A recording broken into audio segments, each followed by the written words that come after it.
Welcome back to the Brokest Guy in the Room. This is Chris Kushner.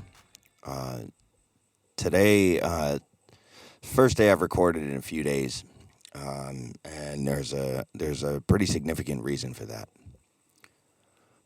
The other day, I woke up to the news that a very good friend of mine, somebody who I looked up to as a role model, somebody who inspired me, somebody who changed my life from the moment they entered it, passed away. And this is the culmination of one of the most tragic stories that I have ever been a part of.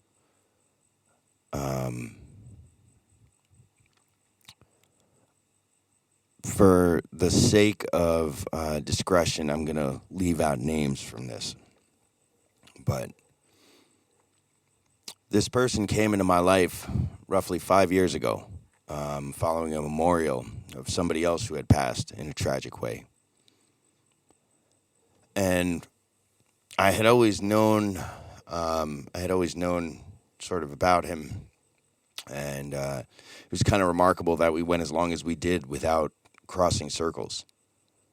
But after this memorial, I received a phone call from a mutual friend, who is now a mutual friend anyway, wasn't at the time, and told me that we should meet and we should talk, and that, we had similar interests. And so at first I was actually very weary of this meeting. But nonetheless, in the spirit of following the call, I answered, and I decided to see where the meeting would go. Ultimately, we ended up going into business together in a somewhat risky venture, and quickly became friends. And admittedly, from the moment this started, I really felt out of my league. As I was around these guys, they all seemed to just have everything put together. Their intelligence seemed to be on a level that I couldn't follow. Now, I know I'll be guilty of discounting myself at every turn, but this is just an honest account of my impressions, an honest account of my experience, my feelings during this time. And they propositioned me to go into a venture. And so I graciously accepted this opportunity, which financially would hold a lot of benefit to me. And it was at a time when I really needed it, like desperately needed it. At my wedding, this friend was not present. And what I remember was standing at the altar, looking out at the crowd, and not being able to focus on the fact that this is one of the most important days of my life. All I could think was, where is he? How could he not be here on this day? How could he not know how much this means to me? And I allowed myself to be angry with him.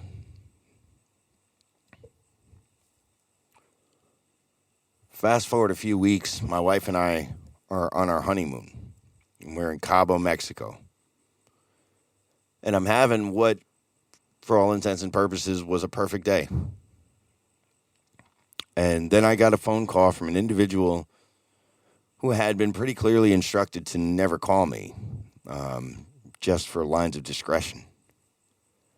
And so from the moment I saw his name on the caller ID, I knew something was wrong. Just how tragically wrong it would be, I could have never imagined.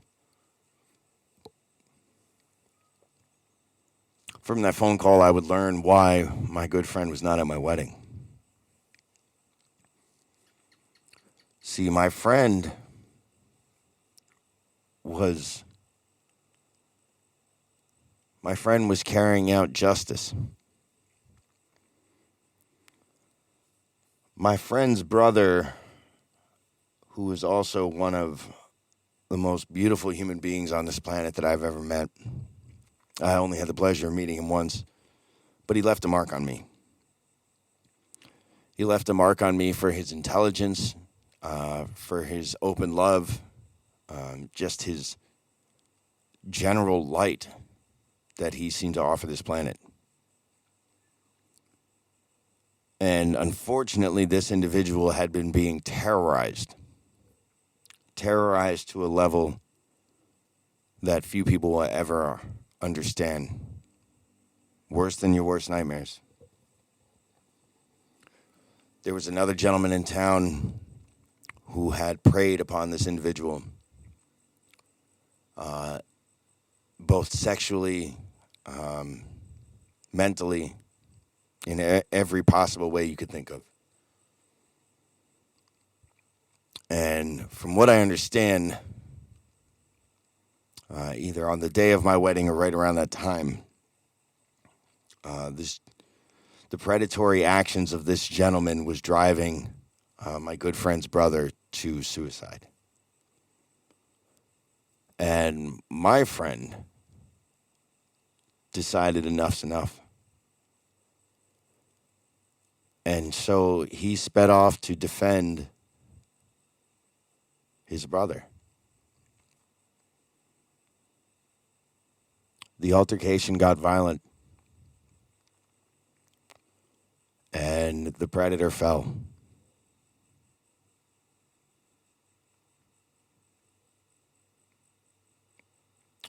The consequences of this, before I even knew what had happened, were so drastic that while I was on my honeymoon, several of my friends woke to SWAT team kicking in their doors, waving machine guns, tearing apart their houses, seizing their vehicles.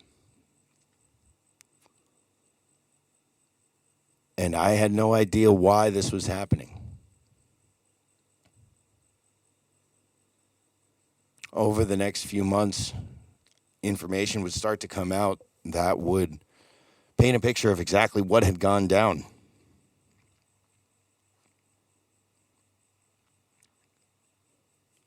Consequently,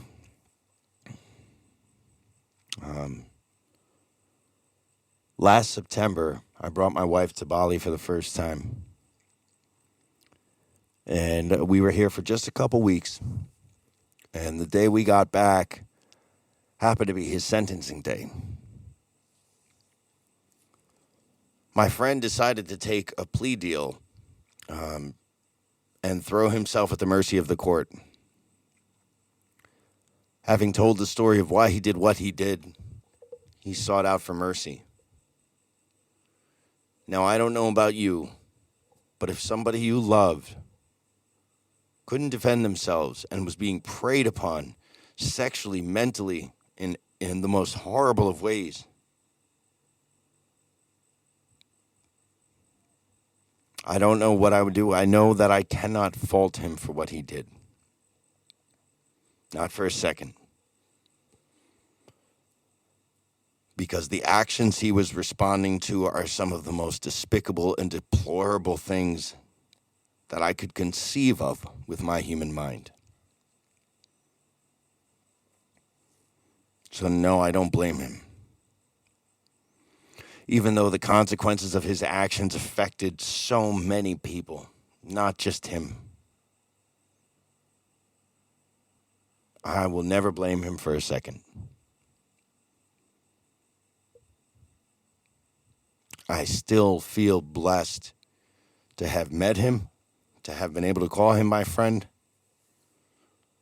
to have been graced by his presence in my life.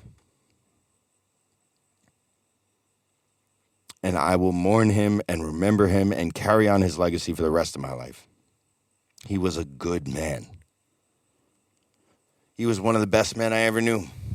He went out of his way to help so many people for no other reason other than they needed it, and he was in a position to do it. And I know very few people who would even aspire to do the same, let alone attempt it, let alone actually be able to do it. I think about karma, and I think about the losses that we all have. What's crazy is that for 3 months I've been in Bali, and in 3 months' time I've lost 3 friends. 2 to violent acts, 1 to an act of nature. And I just look at this world and what's going on in it, and I just have to ask, why?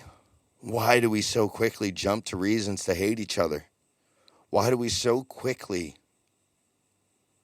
want to execute our pain on other human beings to get rid of it for ourselves, rather than reach out and love to share and spread the burden, that we can all carry it together? The day that my wife and I got back from Bali last year was his sentencing day. And while he threw himself on the mercy of the court took that opportunity to throw at him their full weight. And so instead of gaining any leniency, he was sentenced to 20 years in prison. And so we mourned him for the first time.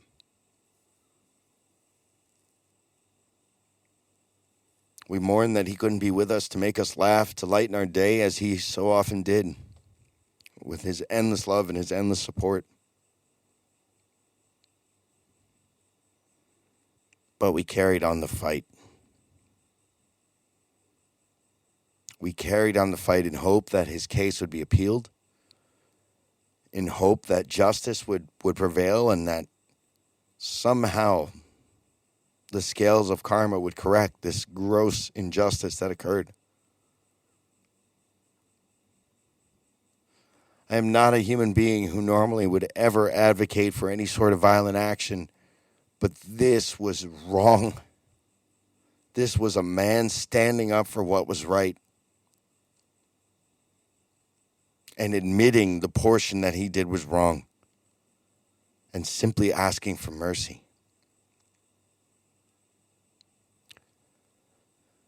The other day, I'm in my room here in Bali, my little villa, and I woke in the middle of the night in terror.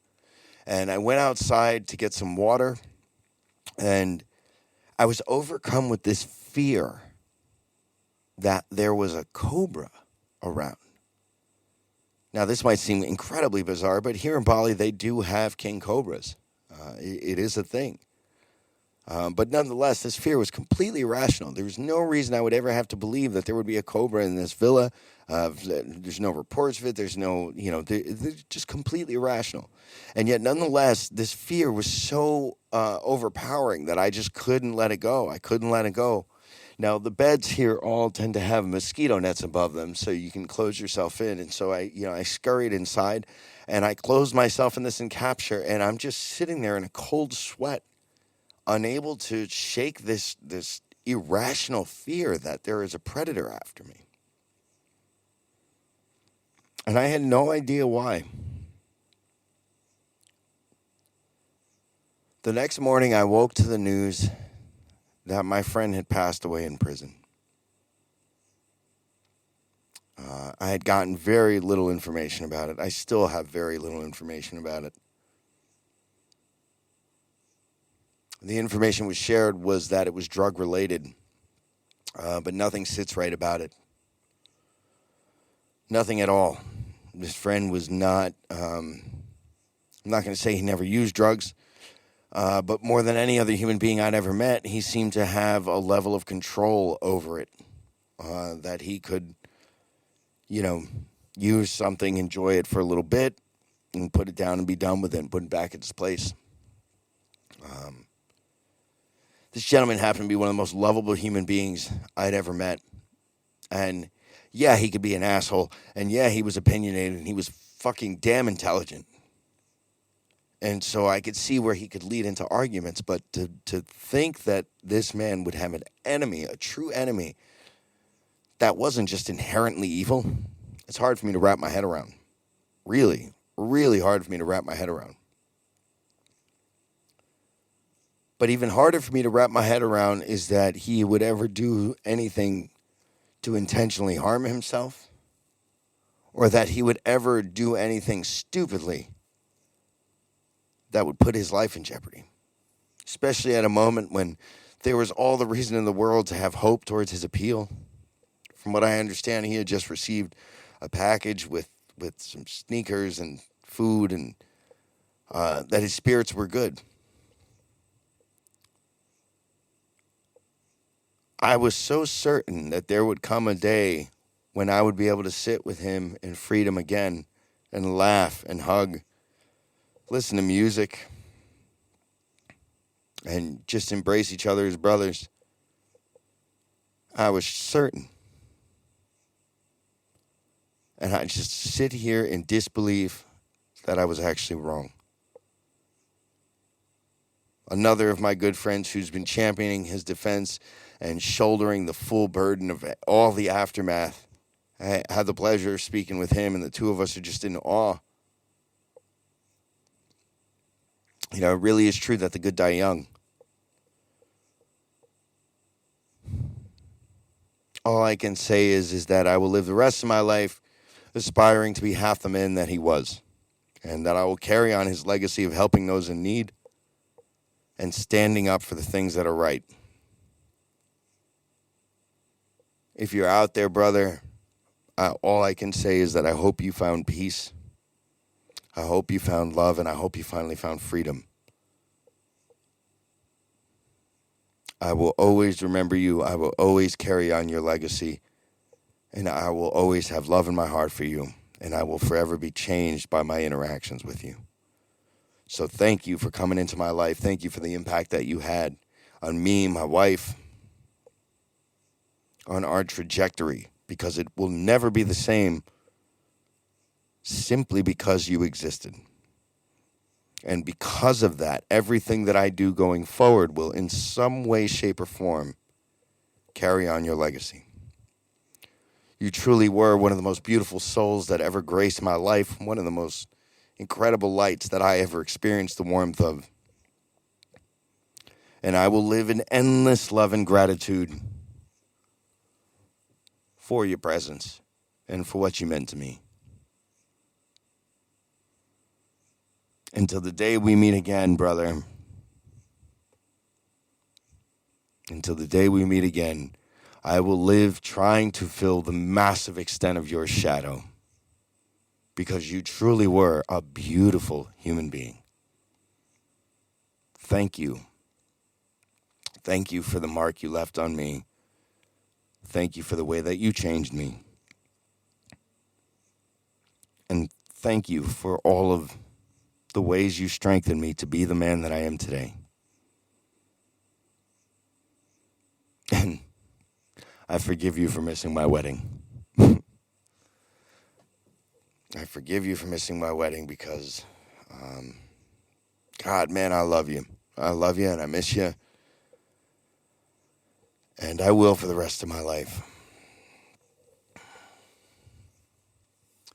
With that in closing, I wrote this for you. It's called Forever Changed. Searching for the sense of things in the most senseless of acts. I try to lift the weight, but I proceed to break my back. All I give only exposes all of the things I lack. You see, I'm dying to move forward, but I keep on looking back. Our actions last forever. Our feelings are temporary.